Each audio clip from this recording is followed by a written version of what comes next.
بسم الله الرحمن الرحیم. السلام علیکم ګرانو زده کوونکو. هیله ده چې روغ جوړ او خوشحاله اوسئ.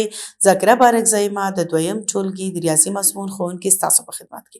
ګرانو زده کوونکو، زمونږ نننی لوست د کتاب 40 لوست پورې اړه لري چې د کتاب 50 پاڼه کې موضوع د عددونو جمع کول د چوت په واسطه دی.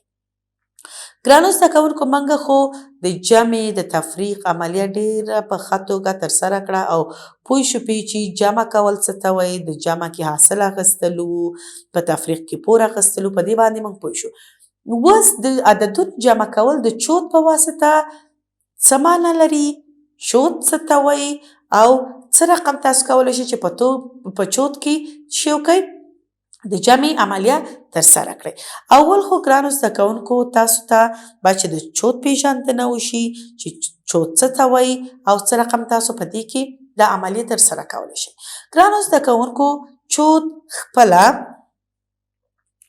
ډیر یو ساده شکل لري په دې رقم، او تاسو چوت په مختلفو ډولونو پیدا کولی شئ، یعنی په پلاستیکي، د لرګو چوت، او څنګه چې ما تاسو ته ویل چې د لوبیا دانې او په نورو شیانو تاسو شمیر کولی شئ.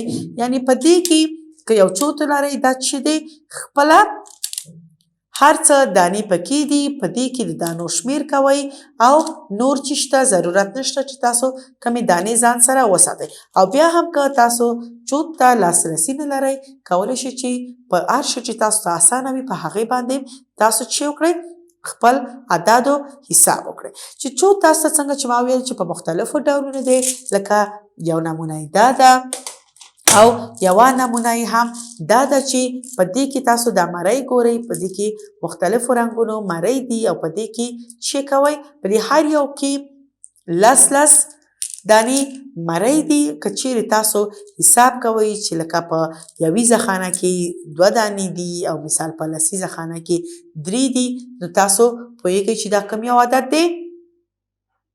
آفرین، 22 عدد. یعنی یویزه کې موږ 2 لرو او په لسیزه کې 3. یعنی په دې هکله تاسو کولی شئ چې په دې چوت کې، یعنی کله چې د عددونه د زرو نه پاس عددونه پیژنئ، نو په دې کې د یویزو، لسیزو، د زریزو خانې چې سلیزو او زریزو خانې تاسو په ښه توګه وپیژنئ. نو زموږ نننۍ زده کړه هم د چوت پیژندنه وه او هغې کې د جمع عددونو ترسره کولو. راځئ چې خپله نننۍ زده کړه پیل کړو او وګورو چې چوت سره موږ څرنګه کولی شو چې اعداد جمع کړو. ښه ګرانو زده کوونکو، دا هم 24 لوست د کتاب 50 پاڼه او موضوع د عددونو جمع کول د چوت په واسطه دی. هدف د دې زده کړې څه دی؟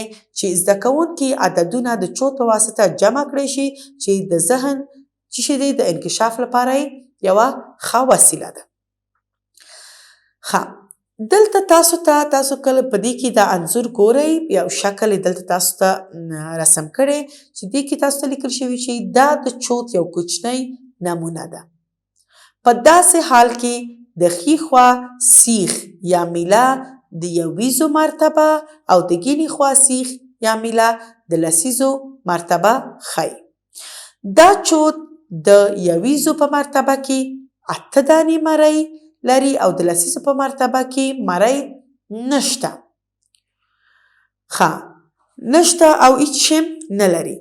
دا چوت چې تاسو وینئ د 8 عدد ښیي تاسو ته. ګرانو زده کوونکو، دلته تاسو ګورئ چې په دې چوت کې 2 میلې لري، چې دا یوه د یویزه خانه ده او دویمه د لسیزه. په یویزه خانه کې 8 دانې مرۍ دي، په لسیزه کې هیڅ نشته. دا په څه معنی ده؟ چې یعنی تاسو د کوم عدد درښیي؟ د 8 عدد. تاسې لاندې هر یو شکل په خپلو کتابچو ته نقل کړئ او د هغې اړوند عدد ولیکئ. دلته ګرانو زده کوونکو، تاسو څه لرئ؟ آفرین، په یویزه کې 1 لرئ او په لسیزه کې 1 لرئ. 1 دانه دلته، 1 دلته په دې شکل باندې لیکل کیږي چې دا د کوم یو عدد موږ ته ښیي؟ د 11 عدد.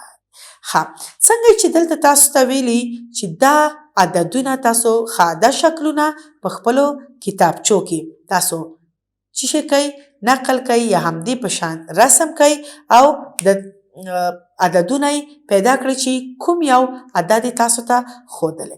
دلته زه یو چوت لرم چې په دې کې تاسو یویزه خانه ګورئ، لسیزه خانه او که دینه جیګ عددونه تاسو وپیژنئ نو تاسو کولی شئ چې سلیزي، زریزي، لسزریزي او سلزریزي خانې چې ستاسو وروستیو زده کړو کې راځي انشاءالله تاسو به هغه وپیژنئ. دلته چې هر یوه میله کې هر څومره مری دي موږ هم هماغومره مری دې کې اضافه کوو او ګورو چې کوم یو عدد ښوونه موږ ته دلته کېږي. ښه ګرانو زده کوونکو په دې کې تاسو ګورئ چې د یویزې میله هیڅ هم نه لري، یعنې د یویزې میله تشه ده، صفر دی. لسیزه کې څه دی؟ یو دانه مری ده. ښه دا کوم عدد موږ ته ښایي؟ په لسیزه کې یو لرو او په یویزه کې څه دی؟ هیڅ هم نشته. کوم یو عدد جوړیږي؟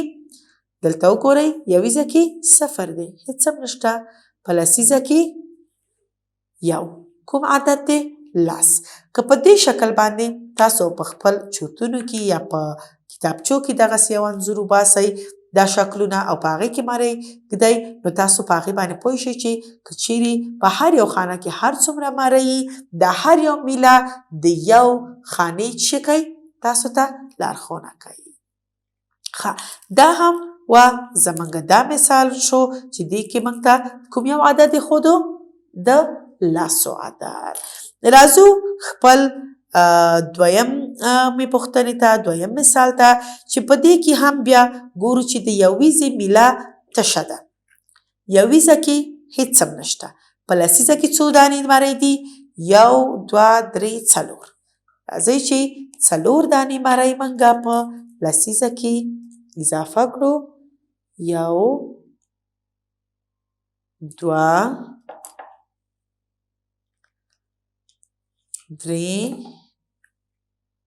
دا هم څلور. دلته اوس ګورو چې په یویزه کې هیڅ هم نشته، صفر. لسیزه کې څو دي؟ یو، دوه، درې، څلور.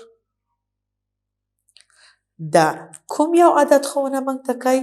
د څلوېښتو عدد موږ ته راښایي. اوس راځئ چې لاړ شو دریم شکل ته، د دریم مثال ته چې دې کې موږ ته د کوم عدد ښوونه کړې. دې کې تاسو ګورئ په یویزه کې څو دانې دي؟ یو، دوه، درې، څلور، پنځه. په یویزه کې پنځه دانې دي. یو، دوه، درې، څلور، دا هم پنځه. په یویزه کې پنځه. په لسیزه کې څو دي؟ یو، دوه، درې.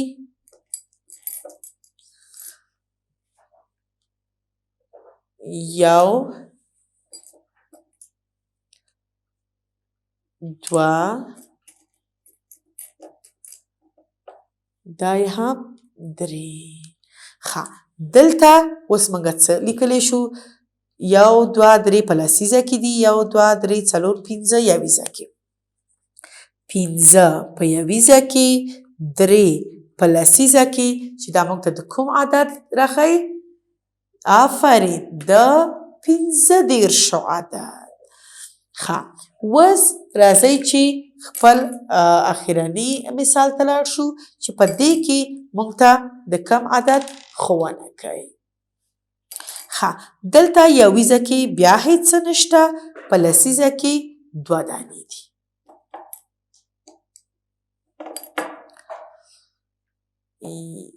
یو، دوه. په دې چوت کې ګرانو زده کوونکو تاسو ته د یویزې، د لسیزې، سلیزې او زریزې میلو پیژندل ډیره ضروري ده. لکه څنګه چې دې کې یعنی دې کې تاسو ته څه ښایي؟ دې کې تاسو دا نشئ ویلی چې څو دانې دي، مثلا که یو، دوه، درې، څلور، پنځه، شپږ، اووه، اته.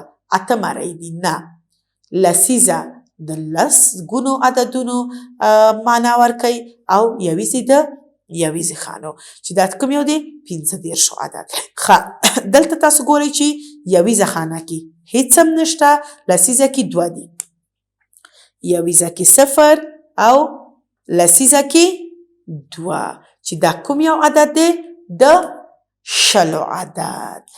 ښه ګرانو دا د کتاب مثالونه چې من کار کړل. اوس زه تاسو ته په دې چوت کې مری اچوم، عددونه یې تاسو ماته ووایئ چې کوم یو عدد ښوونه کوي.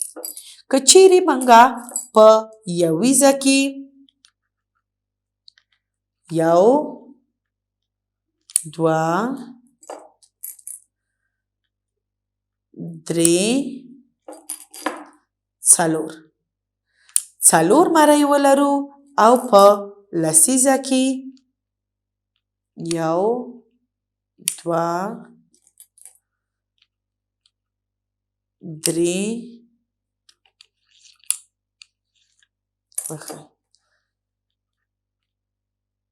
3 4. ښه که چیرې موږ په یویزه کې هم 4 ولرو او په لسیزه کې هم 4، دا کوم عدد ښوونه موږ ته کوي؟ آفرین، دا موږ ته څه کوي؟ د 4 یعنی 4 دانې لسیزې لرو، 4 دانې یویزې چې څو کېږي؟ آفرین 4. ښه اوس راځئ چې یو بل عدد زه دلته تاسو ته چوت کې مری اچوم او تاسو هغه عدد وپېژنئ چې څو دانې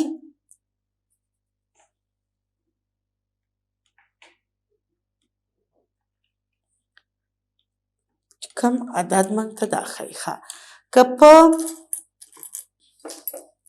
لسیزه کې موږ 4 دانې عددونه مری ولرو او په یویزه کې 1 2 3 4 5 او دا هم 6. ښه دا کوم یو عدد موږ ته ښیي؟ 6 دانې یویزه کې لرو، 4 دانې هم لسیزه کې. ښه دا څه شو؟ دا خو 40 شو، دا څو شو؟ 6. یعنی کوم یو عدد دی؟ د 40 عدد. ښه ګرانو زده کوونکو دا هم وه زموږ نننۍ زده کړه چې د چوت پېژندنه وه او چوت کې د عددو پیژندلو چې انشاءالله تاسو دا په ښه توګه زده کړي وي تر راتلونکي زده کړې پورې چې بیا هم راځم یو نوې زده کړې سره، نوې موضوع سره ستاسو خدمت ته حاضرېږم. په لوی الله سپارم. خوشحاله اوسئ.